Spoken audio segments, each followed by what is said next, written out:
Test one, two, three.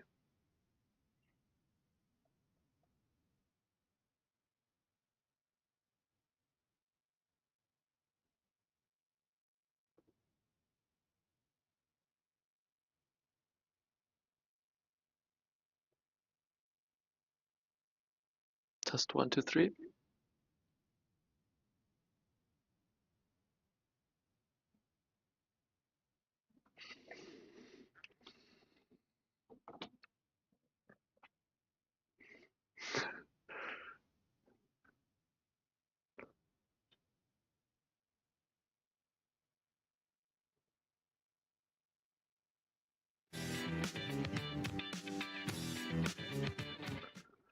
Good morning.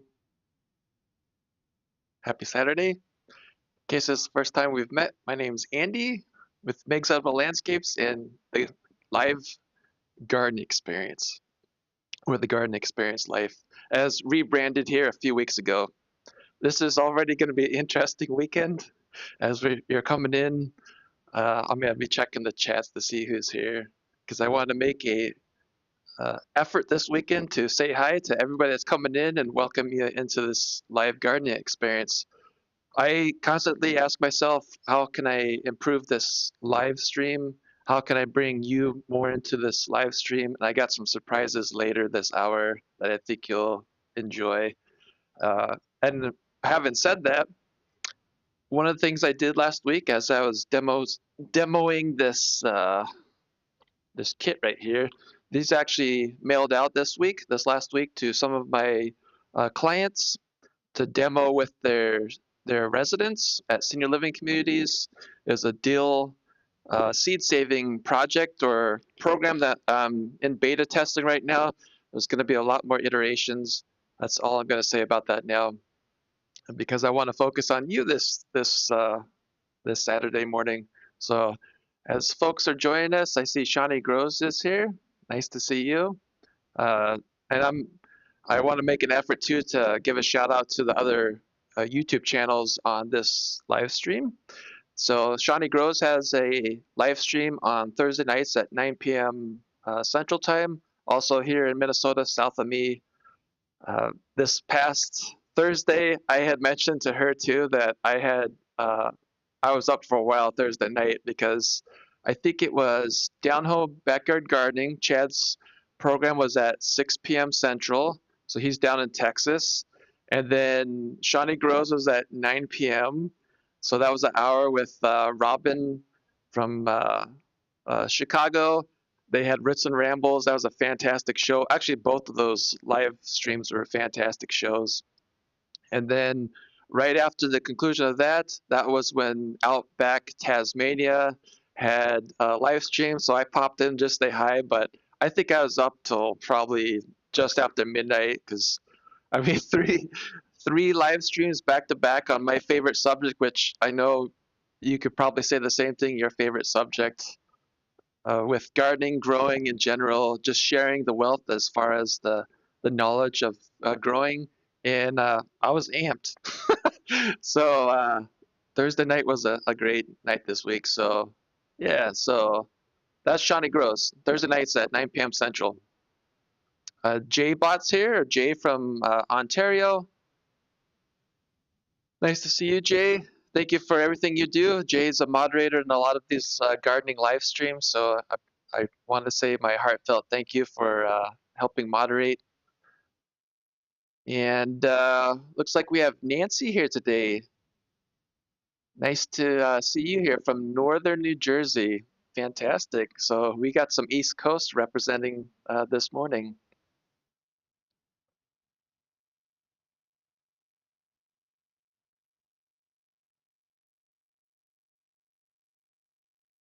Yeah, awesome. So I've already noticed a couple interesting things this morning. And I have a monitor right off screen. So if I look over this way, like right over here, I'm looking at my monitor. And so right before I pushed live on this laptop, that laptop kicked me out of YouTube. So I had to do a very quick workaround to bring that up. So I can monitor what you guys are saying over there while I talk to the screen here too. So if you see my eyes going like that, I'm looking at the monitor.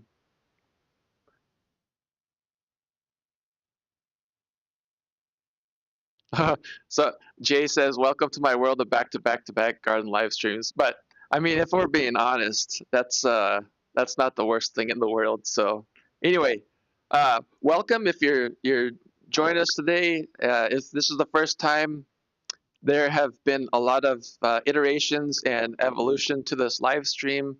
I started off, and I'm gonna make this very short. I started off February just kind of setting it up so you could follow my journey as a small edible plant nursery operator. So if that's new news to you, I own a small edible plant nursery here in Minnesota. And there's been a lot of evolution, a lot of changes this year. The big change was I changed my business model from selling at farmers markets to now I work directly with senior living communities by providing therapeutic horticulture. So as time goes on, this channel and what I do with my job with working with Meg's Edible Landscapes, it's fallen right into the therapeutic horticultural world, and I'm trying to bring that experience as much as possible to you. And that's the difficult challenge for me is how do I bring therapeutic horticulture through the screen so you can experience it uh, also at wherever you're at, New Jersey, Minnesota, maybe Canada. Last week when I was doing the demo of that dill seed program, I showed you how that program's set up. I sent some seeds to Shawnee Grows. I'm curious, Shawnee, those should have showed up by now. I'm hoping they did, unless the mail service failed us. But the U.S. mail service is usually pretty good. So, Shawnee, if you got seeds, let me know in the chat. I would love to. I would love to make sure that those dill seeds got to you just fine. Nancy says, I am the crazy person who wants you to zoom in on the bookshelf. We might get to that later today. Actually, I can, while we do this, I'll just show you a couple of books that I love. Okay, Shawnee's saying she got the seed, so that's fantastic. That's good. So that was my first last week, and I'm really excited about this. But that was the first successful crossing of the digital world into the physical world. So I'm gonna keep on trying to recreate that. Uh, but just real quick on this bookshelf, since I'm getting questions, and I appreciate that. That's not the first time I've had some questions on the bookshelf. Um, so some of these books that you might recognize, Craig was on the Urban Gardener show here a couple weeks ago again. I think he's been on there more than a couple times with Enoch, but this is his book right there. So if you haven't read this, this is a it's a beautiful book too. So I'll just show a couple of pictures, but it's it's a great book on if you like tomatoes. That's a fantastic book to add to your collection. And speaking of tomatoes, I think I can start off with this. I typically have a plant sitting up on the bookshelf, but this week I actually brought one of my tomatoes in because it's harvest season. So this is the first experience for this tomato right here. This is, if you haven't grown this variety right here, this is called, this is a chocolate tomato right here. But the very cool part about this is the flesh. So it's got kind of like a reddish purple. It's not a super sweet chocolate tomato, but it's got a really good flavor. In my opinion, it grows really, really well. So Tasmanian chocolate, that's the rest of the name. Had a moment lapse in memory. But if you look at this and you see it's kind of odd, that's the whole, and I wanted to bring this in here to show you, that's the whole flower cluster. That's the first time I've had something like that. So if you ever see something or hear that term, that mega bloom, that's first time I've had this. Is kind of a cool experience. But Tasmanian chocolate, that's one of the varieties I grow here at the plant nursery, along with Oregon Spring. I think I've talked about Oregon Spring before too. So I don't do as many tomato varieties as Robin, but I do have some staples I grow every year at the plant nursery because they perform.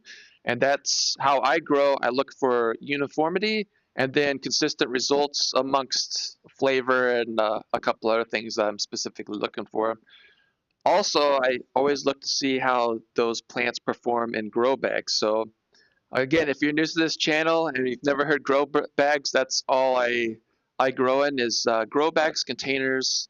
I'm the container guy. I built a business around it. It's a great way to grow too. Um, I will say, Craig Lahulia, when he was talking here a couple of weekends ago on Enoch's Urban Gardener, he had mentioned grow bags because that's what he uses for running trials. So I was happy to hear that because grow bags are indeed a fantastic way of running trials where you're not consuming a large amount of soil. You can actually use a relatively small grow bag or container to grow a tomato plant. So that was kind of cool hearing that. So it looks like we have a couple of uh, new viewers join us today. Welcome. We got Look to Nature Homestead. Nice to see you. What's cracking, gang? Uh, Jay says Andy gets excited when other gardeners talk about container garden. I absolutely do. That's what I've been doing since 2020. So anytime that subject comes up, uh, I, I key in immediately because I'm always trying to learn. I will be honest enough to say I don't know everything. I'm learning every day. I think even 20 years from now, I'm still gonna say I don't know everything. And anytime I hear somebody say containers, I'm probably going to key in because I want to learn as much as possible and then share that with you all. So,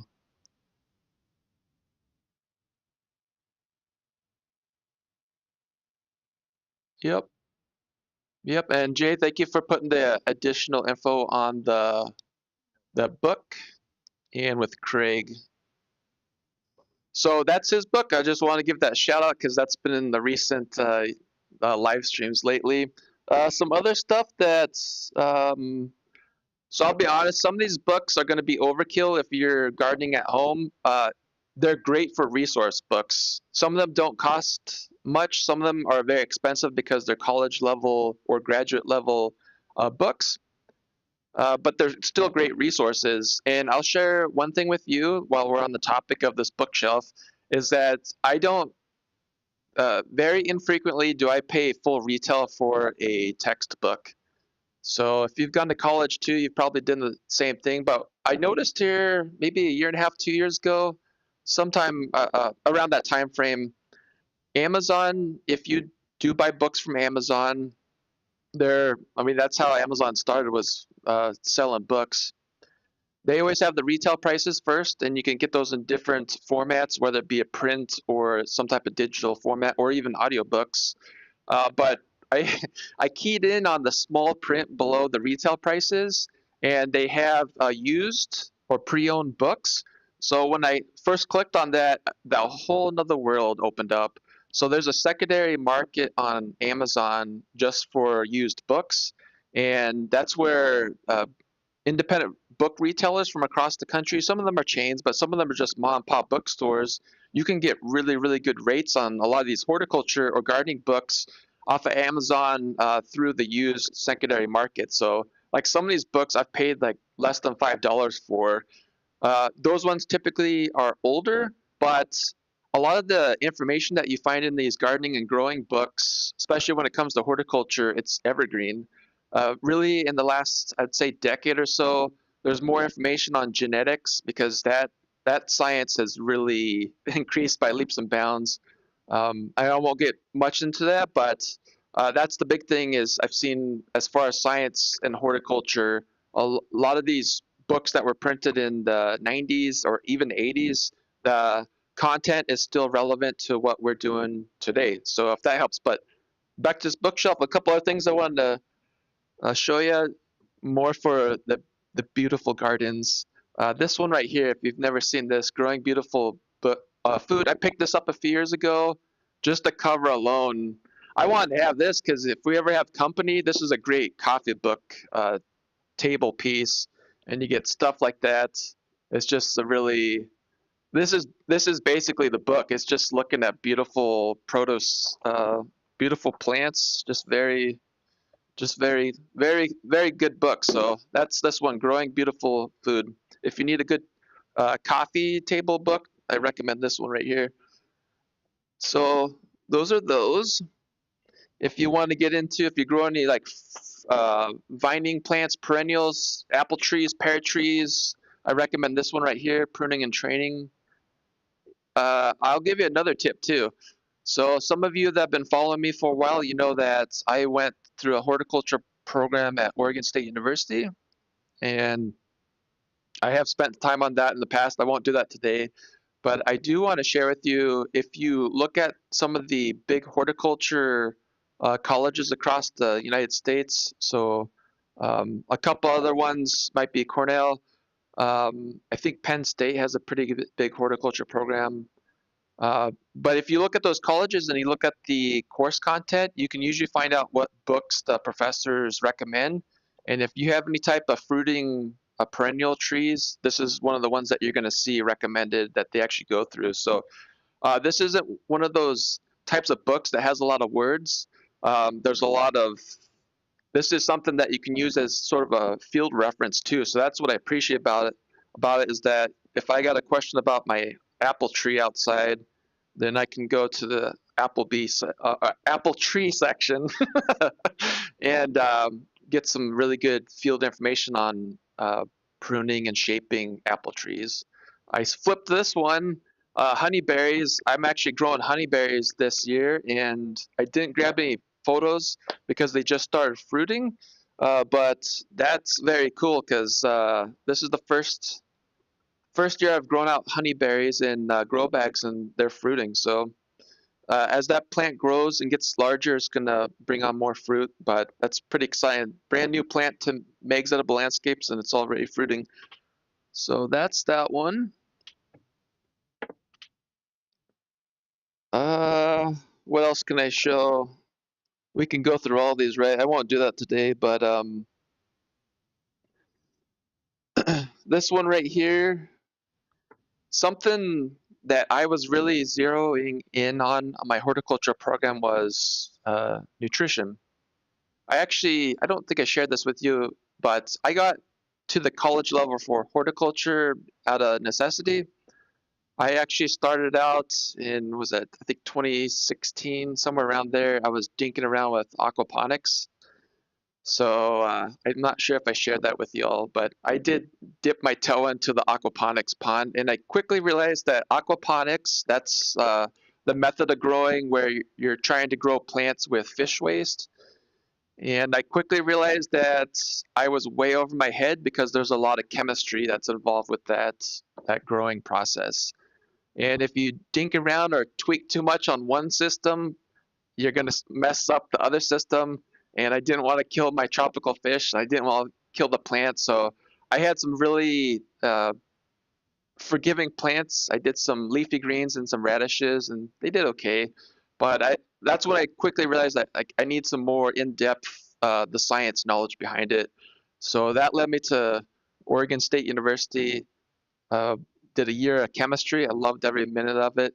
That's all to say that this book right here, if you want to know about like at a college level, the science behind everything doing with nutrition for your plants, this is the book. But unlike that last book I showed you, that's more of a field guide, this is more of the science and the theory behind it. So you're going to get a lot of pages like this. So it can get dense, but there's a ton of good information. It breaks down all the macronutrients, the micronutrients, how the plant interacts with those nutrient, the uh, the chemical elements like nitrogen, phosphorus, sulfur, how that plant uses those nutrients and what it does with those, how it builds the plant. So I think we're gonna leave that there for today.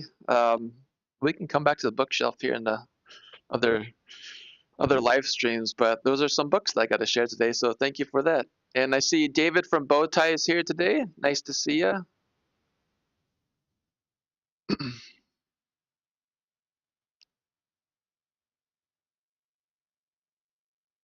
And looks like we got Michael O'Connor here today, or Whitebeard. Nice to see you.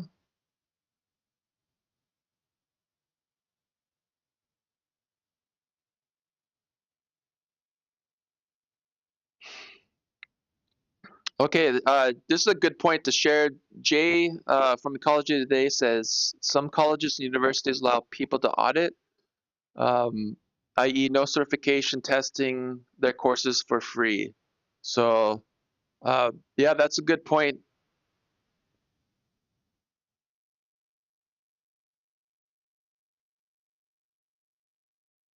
And yeah, Jay, I think that might be a good future segment. It's so hard because there's so much stuff. I wish I could bring the whole plant nursery in there and parade it by you every weekend, but then we'd be like a 5 hour program, and just that's not fair to you guys. But uh, I think that might be a good addition. Actually, for everybody else that's viewing this right now, if you'd like to see more of the bookshelf, let me know in the comments, and that's going to give me a great feedback on whether I should add that in the future. Looks like we have habitual hobbies. Nice to see you this morning. And all right, looks like we got caught up on that.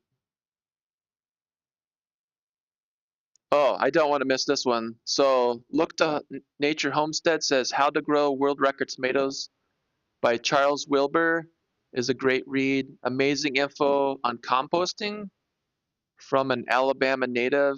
His cherry tomatoes grew 27 feet tall. Holy moly. So here in Minnesota, our cherry tomatoes are never going to get that tall unless we have like a freakish heat wave that goes into like December, and I've never seen that.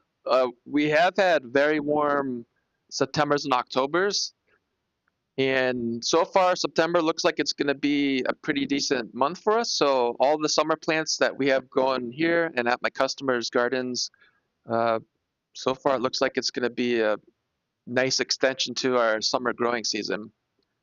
The problem we get into is we're in the north, and if you're a northern grower, you already know what I'm about to say. Even if we have a very nice warm September and October, we're going to run out of sunlight. So it it's kind of interesting. I think of it like the Energizer Bunny, where you see the Energizer Bunny and they have the commercials where the Energizer Bunny is banging the drum, and that's their sales point on that. It's kind of not like that with how it works up here.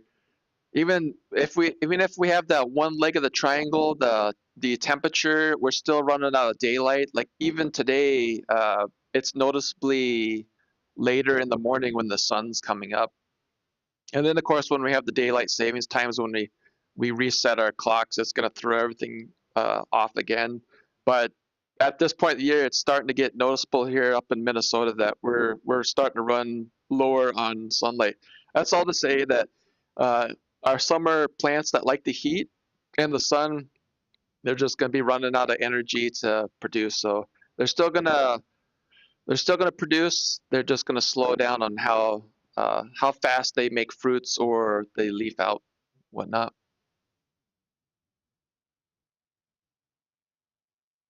That's cool. I appreciate you sharing that. So habitual hobbyist says my cherries average around 10 feet by the end of the season. So just for comparison, I grow a couple different varieties here. I do dwarf plants like Little Bites cherry tomatoes. That's a variety that I've been growing since 2020. I get the seeds from Renee's Garden out of California. If you want to experiment with growing containers, that's one variety I recommend starting out with. It's a compact plant. It'll get a couple feet tall, but it will pump out well over 100 cherry tomatoes in its life. And that one, from what I've seen, is if you transplant it early enough here in the north, it'll go through a second flush. So that's something else too. If you were not aware, when you hear about determinate or bush style fruiting plants, cherry tomatoes, for example, you frequently hear about how they produce or flower and produce all their fruit in a narrow window, and that tends to be true. But what I have seen multiple times with that plant in particular is that once you go through that initial flush of fruiting, it'll go through a second wave where it'll flower and fruit again. However, just like I was talking about how this time of the year we're running out of sunlight because the days are getting shorter, it'll still flower and fruit. It just we're not going to get a full another round of 100 plus cherry tomatoes. But the nice thing about tomatoes, unlike some fruiting plants, is that Once you get the fruit to the horticulturally mature stage, means that the fruit's developed enough to where it can finish ripening in the house. That's what we do in the north is we'll harvest as much as we can, bring it inside, and it'll finish ripening when the cooler weather comes. So that's how that's our free extension to the growing season here in the northern states. I'm just checking back here to the chats here.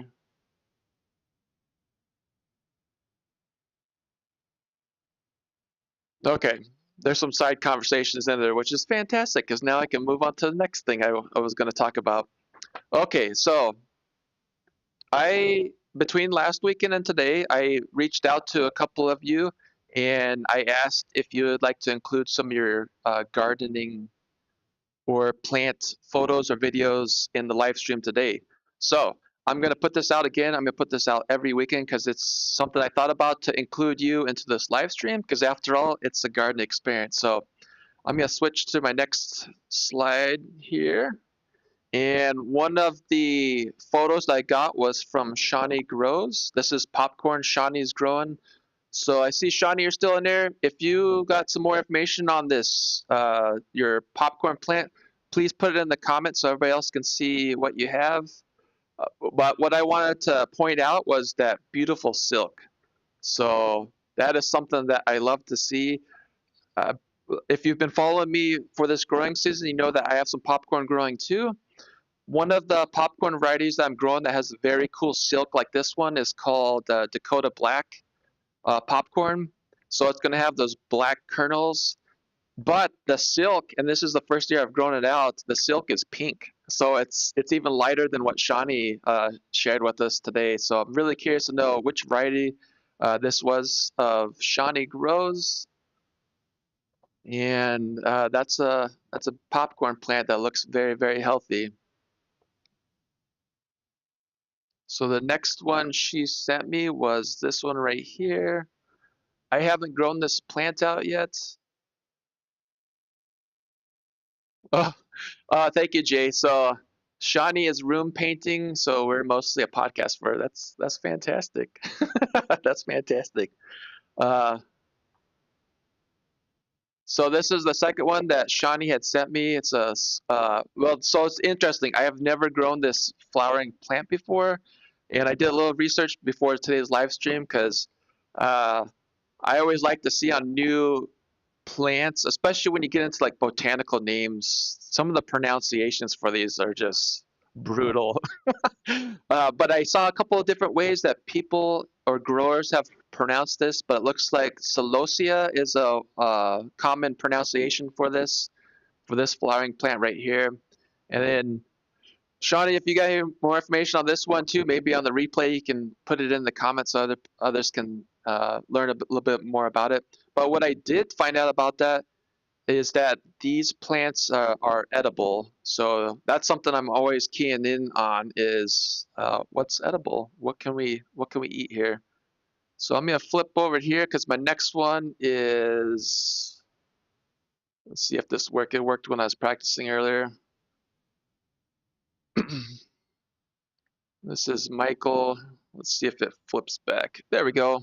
Michael Gross. So thank you, Shawnee, for sharing these photos of your garden plants. And then this one is Michael, so also known as Whitebeard. If you have any information on here, I'd love to hear it too, Michael. I will share with you something that Michael shared with me, and that was my wow moment. I asked if I could share it too, because I was curious about a couple of the plants you see in this. So you see the massive okra. If you got more information on that, that's fantastic. But you also see those very cool looking peppers. And I was curious to know what varieties those are. Michael said he didn't know, but he got those seeds from a neighbor who has since passed on. But he's been growing these in memory of his neighbor. And I thought that was a beautiful story.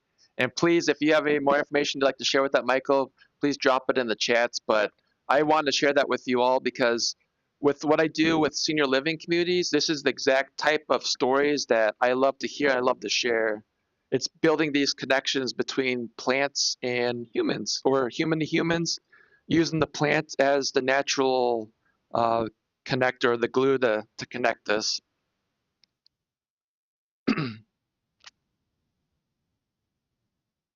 Oh, so Shawnee's saying she planted Orville Redenbacher. I was this many days old when I learned that. That's and now my natural next question is, where did you get that seed from? Because I have never. That's the cool thing because there's so many different varieties, but I'm curious to know where you got that variety of seed from.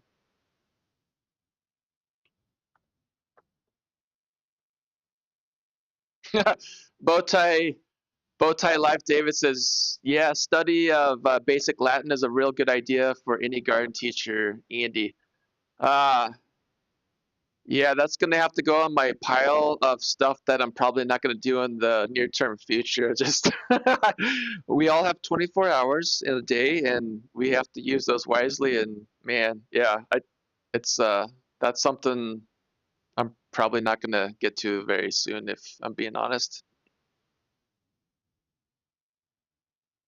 Yep, Michael says the peppers grow like little pumpkins. Yeah, that's the first thing I thought about too was I grow, they're called mini jack pumpkins. I don't have a photo to show you, but that was the first thing I thought of when I saw those peppers was mini jack pumpkins, where those cute little pumpkins about the same size that the kids typically will paint, or you could just use them for decorations, I suppose, for your kitchen table or whatnot, dining room table.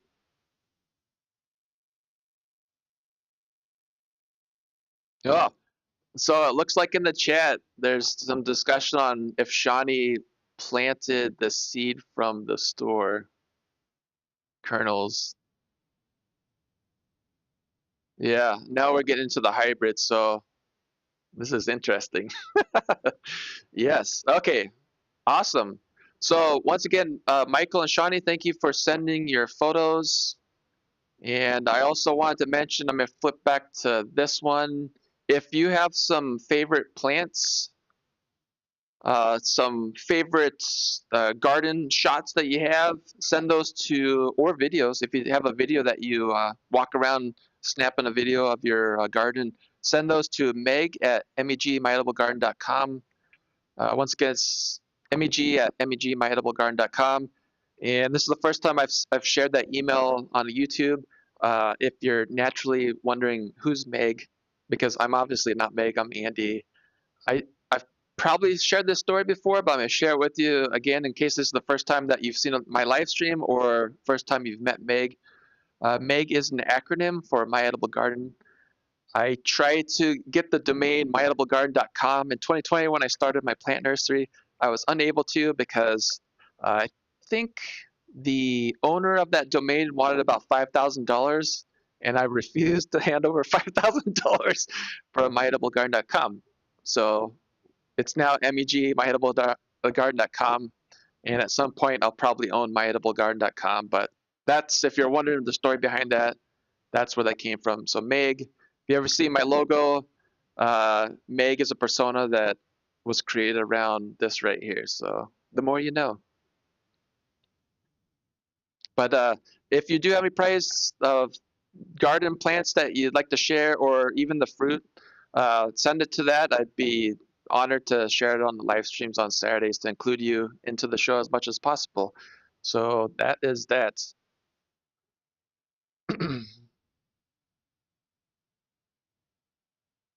Okay, habitual hobbies. I did have the confusion when I first started watching the channel, so yeah, I'm glad I was able to clear that up. Okay, so we're gonna go to this one right here because I want to make sure this looks like it's gonna go right over here and right here. Okay, I'm just there's always a 5-second delay on when I talk and when it shows up on the screen, so I want to make sure that showed up for you. But this is a very uh, it's a very awesome part of the year. I've mentioned this before. I love August going into early September because this is like peak summer harvest for us when all of our fruiting plants or the plants that have taken all season long to grow, they're coming due to harvest. So one of those plants that I harvested for the first time was last week, called Minnesota Midget. I think next week I'm going to talk a little bit about it. It's a cantaloupe, uh, and it's first one in the Meg's Edible Landscapes garden lineup. So I've grown cantaloupe in grow bags before, but I'm just want to mention this here is that one, if you haven't grown Minnesota Midget, that is a fantastic variety. It's successfully passed the trials here in our hoop house, and I can't say enough good stuff about it. I let my family try it too because I was trying to get the feedback on what they thought. It's almost a magical experience. Have you ever had like a super sweet tomato or some type of fruit, watermelon before, and it tasted like you're eating candy? That's what Minnesota Midget was. It's incredibly sweet.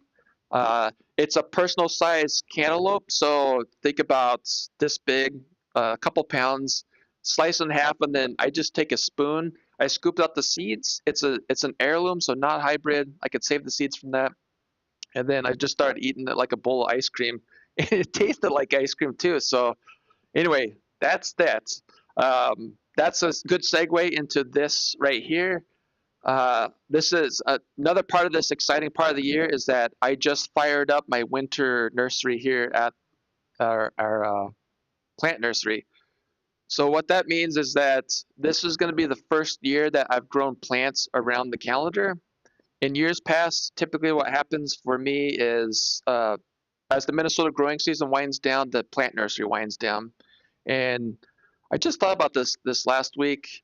Uh, Most of the larger wholesale or the garden retail nurseries, their season really goes up to about July, July 4th, and then they're pretty much done. Some of them will stay open if they're a larger retail store because they sell other stuff.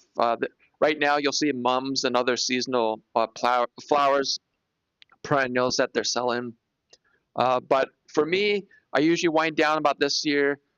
By the time October rolls around, I'm done, and then I might have some indoor herbs, something growing inside, not much, enough to where we could still pick off like fresh, like parsley or cilantro. And then I don't usually start the nursery up until usually beginning of February. So between November and February, that's my well, in years past, that was my vacation, I suppose. But this is the first year that I will be growing the nursery year round. So the outdoor high tunnel hoop house, that's going to be done, but I'll mostly be growing in our basement. We have a large basement, but really, I'm going to be confining it to a table, and we're going to see how that goes. So, or I want to share that experience with you.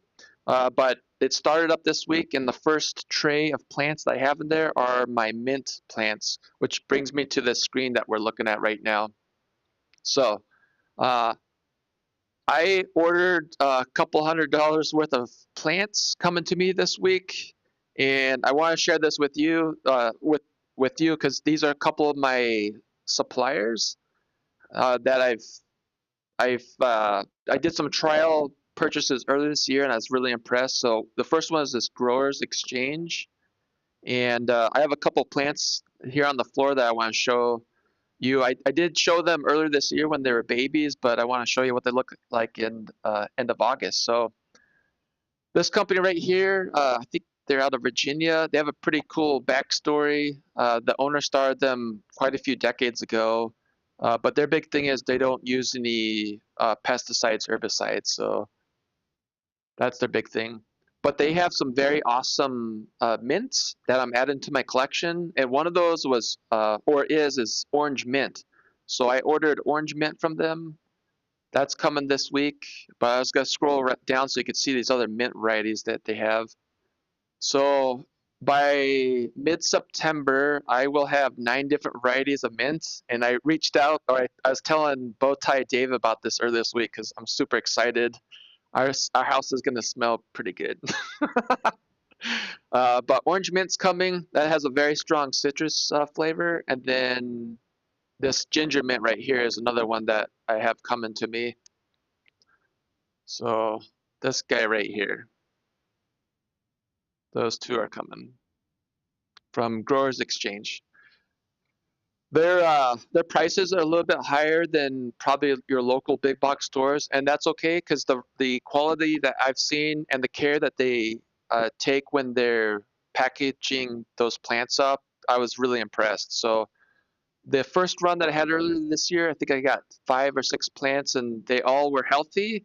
They were all unscathed from the shipping process. So overall, I was just really impressed. So I'm gonna be getting those 2 mint plants here shortly to add to my collection. And then this one right here, Richter's, I had reached out to Jay or Jay bought here earlier, I think last week, maybe last Saturday or Sunday. I was asking if she heard of Richter's. They're up in Ontario. So I ordered quite a few plants from these guys and seeds because some of the herbs that they have, they have seeds. So something that I don't have that I'm trying to add to my inventory. I'll just quickly read down some of these plants because the big thing about the plants I'm going to share with you is that they have some type of sensory or therapeutic horticulture value to them. So one of the plants that I added to my collection earlier this year that I've been taking out to my workshops is lemon balm. But did you know there's a lime balm? So I'll do a quick search in here so you can see some of these. So lime balm right here. So of course there'd be a lime balm. Another one I have coming is a tropical plant. It's called a Vietnamese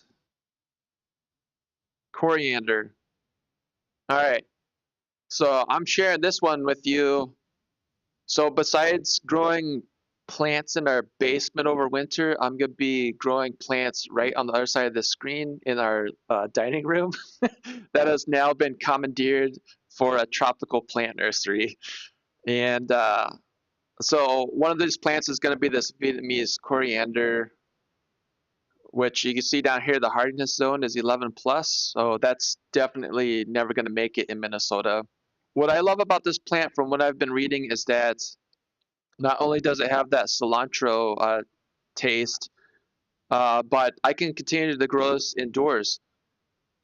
The problem with the coriander plant or cilantro, if trying to grow it for its leafy vegetation, the cilantro part of it, this past year in Minnesota, we had that freak heat wave, and the cilantro bolted pretty early, which I expected that when we were touching 90 degrees already at the end of May. Uh, I guess the benefit of that is since it went to seed early, it reseeded. So we actually have volunteer cilantro growing right now outside. So that's the nice follow up. But this plant I'm kind of excited about because I'm going to be growing it inside. I'll be sharing this with you too to show you the journey of this Vietnamese coriander tropical plant. And I am curious too, since Bowtie Life is down in the tropical region of the United States, have you ever heard of this plant? Have you ever grown it? Another one I have coming is a mini curry plant. This one right here. So this is a pretty cool, interesting plant. Again, this is a tropical one, so this is gonna be indoors.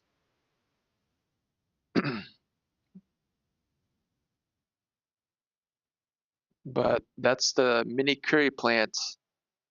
Now I want to show you how many mint plants. So when I first found out about Richter's up in Ontario, I was my jaw hit the floor because typically what I see from the specialty plant nurseries is they'll have a pretty good selection, but they won't have all the popular ones that I'm looking for. So case in point, I have a local supplier, they're a wholesaler. They sell Mojito Mint, and I tried to get Mojito Mint a couple years ago, but they sold out very quickly. So earlier this spring, late winter, early spring, I was basically first on the door when they brought out the Mojito Mint, and I got my hands on the Mojito Mint. So Mojito Mint and Chocolate Mint are part of my lineup for doing my therapeutic horticulture sessions or workshops. But I was also looking for other mint plants because there are well over a couple dozen different varieties that you can get that all have different scent profiles. And you can see as we kind of scroll through here, some of those plants. So peppermint's one right here. I do have peppermint in my collection. And what I appreciated about Richter's is that this right here, peppermint tea is an old favorite, but right down here at the bottom, don't be fooled by seeds sold as peppermint because it's a sterile flower and cannot be produced or cannot produce seeds. Uh, I'm sharing this with you because I didn't know that until I was working. I think it was my intro to horticulture. No. It was my herbs, medicinal plant, and spice class that I took. It was an elective class for my horticulture program. That was the first time I found out that peppermint is a hybrid, and it's a sterile hybrid. So if you ever go on your favorite Etsy shop, or if you see on Amazon, if you ever see peppermint seeds being sold as peppermint, they're not peppermint seeds.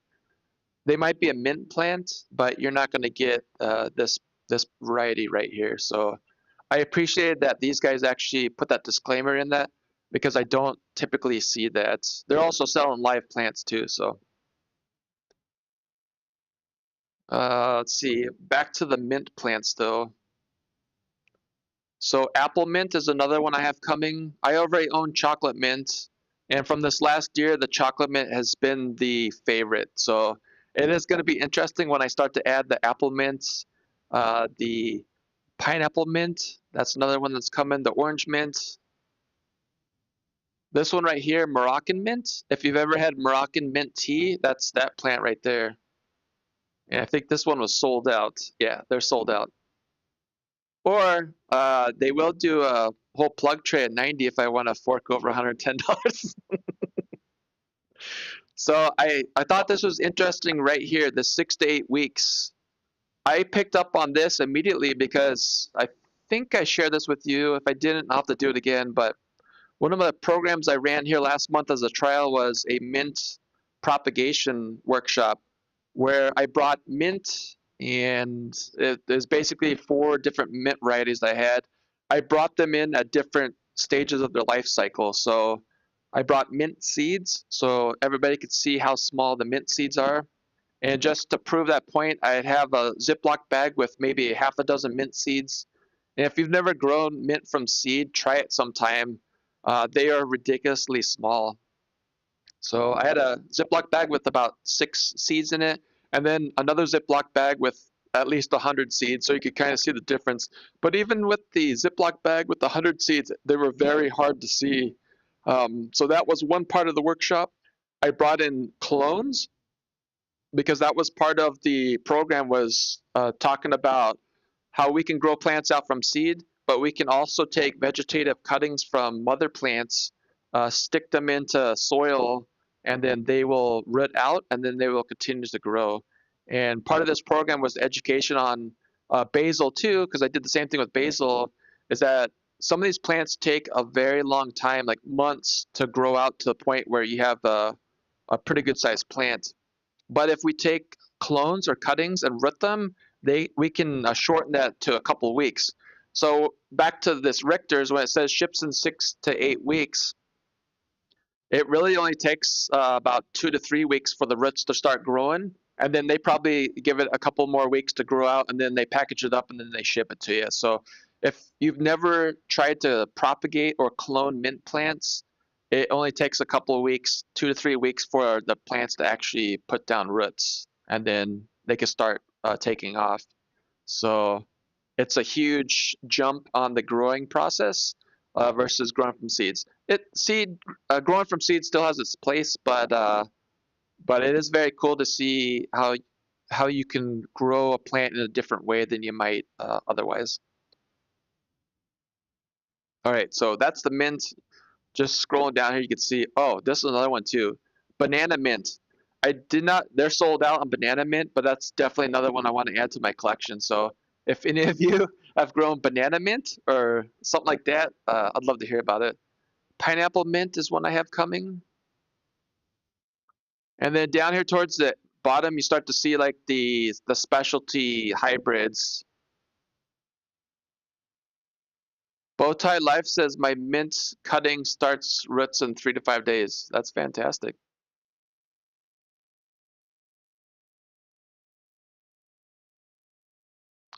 Actually, Bowtie Life, I'm curious.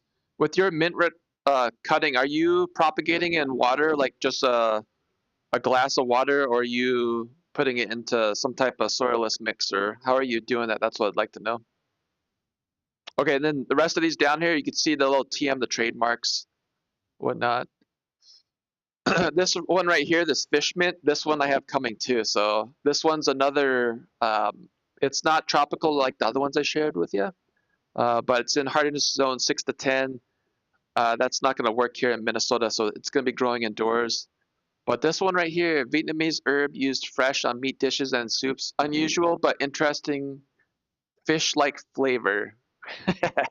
So this one I have coming to me. It's going to be in the lineup. All right. So back to my list. I have another plant called the mushroom herb plant. That one, all these I'm going to be sharing with you. We're going to do a parade of interesting and unique herbs when they show up here. So I could show you how they arrive, and then we're going to do the unboxing together. Um, I went to Richter's to find mint primarily to expand my collection, and what I end up getting besides mint was oregano. So that was something too. I had no idea. I knew there are different varieties of oregano, and I'm curious to know too if you've grown any other types of oregano besides like Greek oregano. I would love to, or Italian oregano. Those are two varieties I'm growing. I'd love to hear it too. But some of the oregano I found were Mexican oregano. I did find about a Mexican oregano at one of my workshops. So that was one of the participants asked me if I had ever heard of Mexican oregano. I said no, but I did put on my list of plants to check out. So that one's coming to me. And then Herrenhausen oregano is another one. So as I understand, this one has a fruity flavor to it.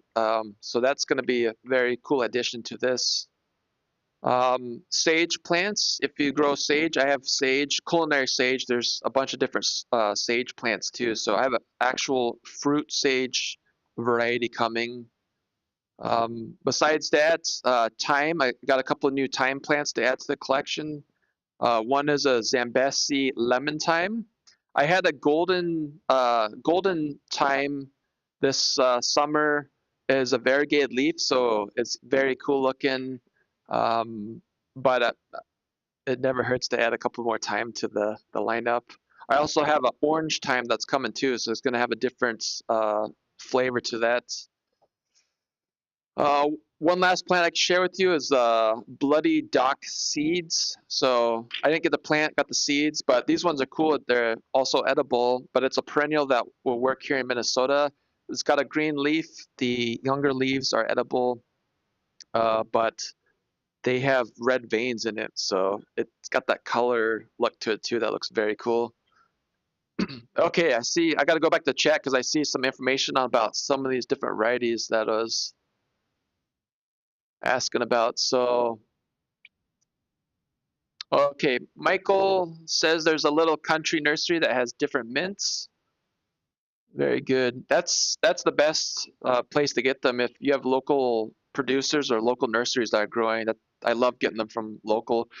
But I've had to go outside my even state because not everything's grown here. So I'm limited on what I can add. And then since I'm a plant nursery, I can start supplying all these wacky varieties too. So Dave from Bowtie says, I just put it in my regular homemade potting soil in a solo cup and put it out under irrigation head with all my other cuttings. Awesome. Zero special care.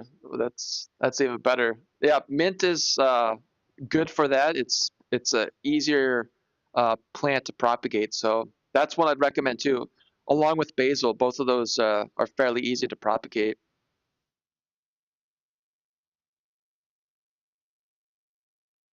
Look to Nature Homestead says oregano wild zatar. I did see that one. I didn't get it. From Israel is amazing. This is the last thing Christ tasted, also called biblical hyssop. So yeah, I did look at that one. Thank you for adding that in there.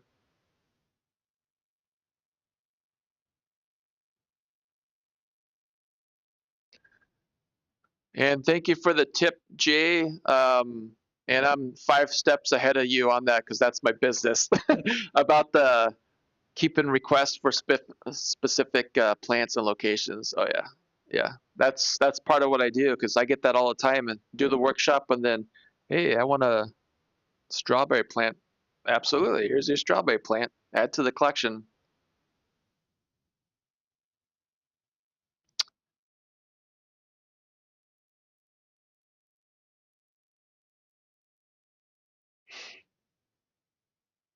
And then the last question I got for you too, since Basil's in the chat, is I'm not doing any more basil. In fact, right now what I have going on is I had probably 4 dozen basil plants in those quarter-gallon grow bags I shared with you in the past, and those ones I'm letting go to seed. So I only have I think 8 left.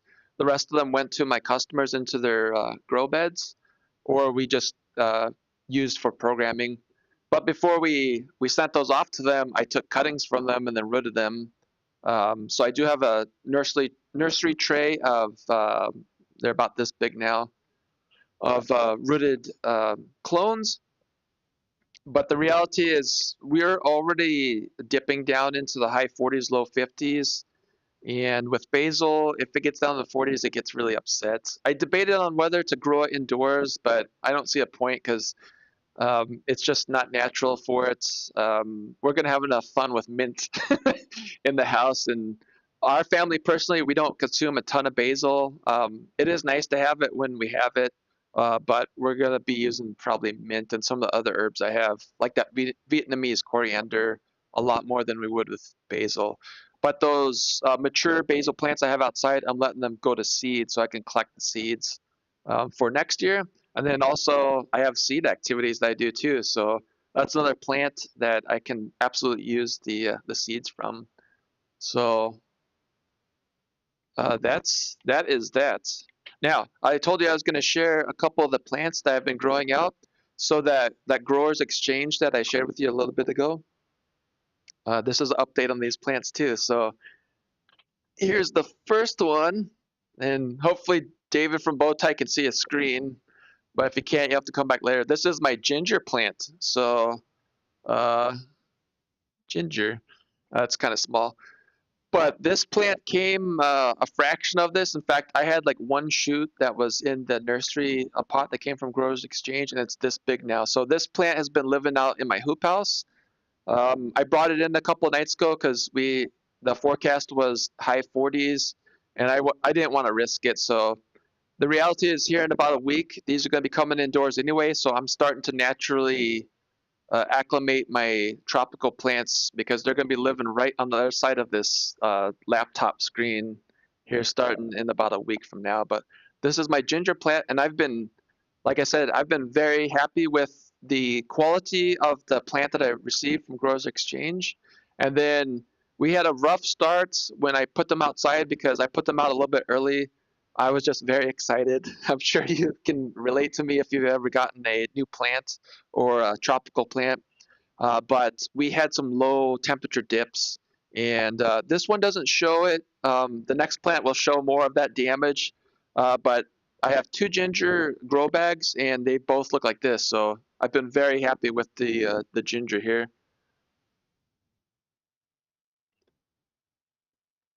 Yeah, it looks like I got some more information coming about the ginger.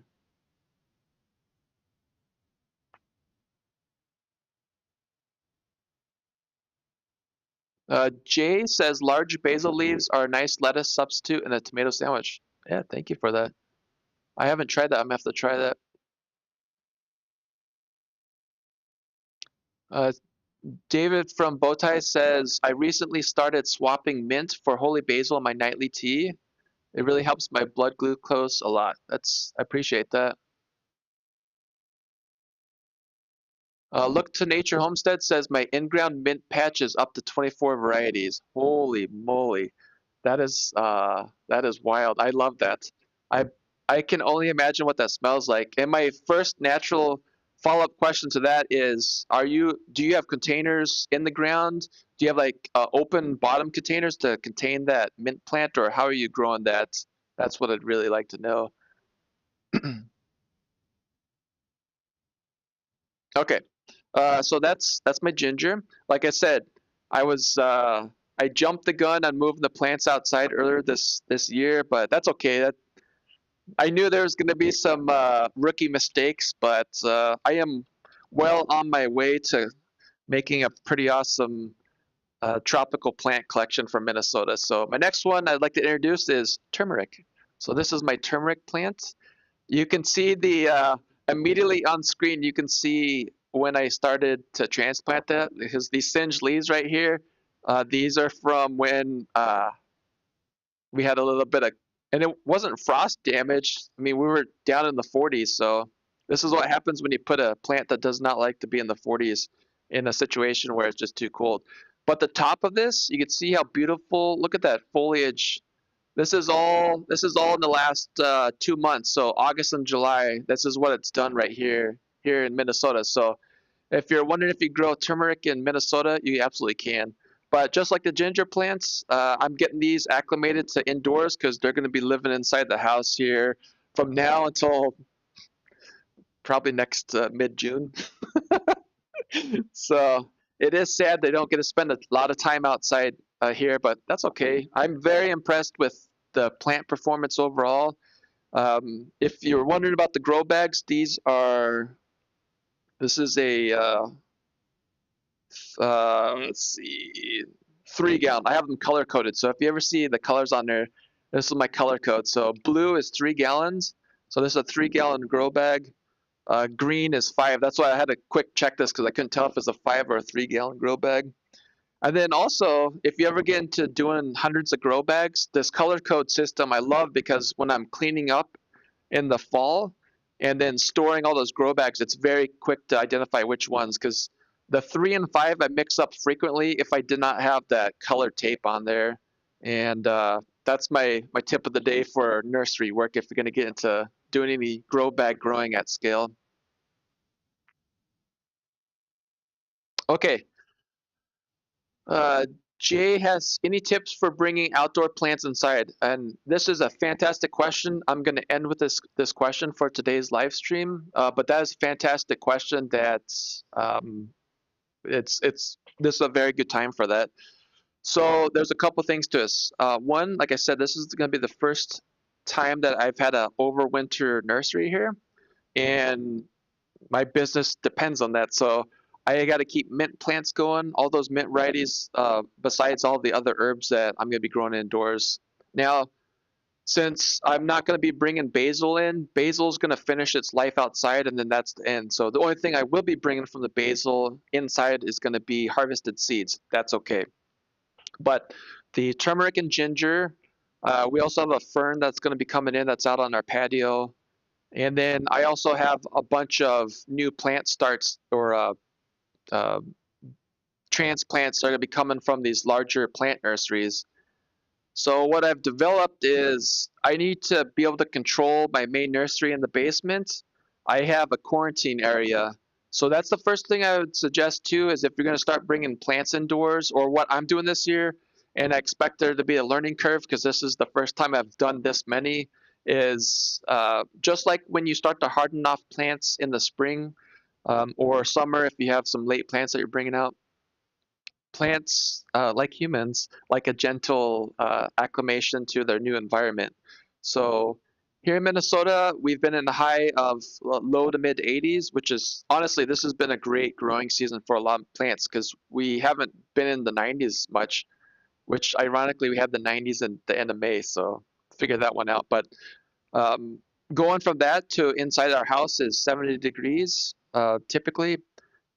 We have that temperature change, so that's one adjustment for the plants. And then we also don't have those swings because you have the mid 80s in the day and then it might cool off to like low 60s in the evening.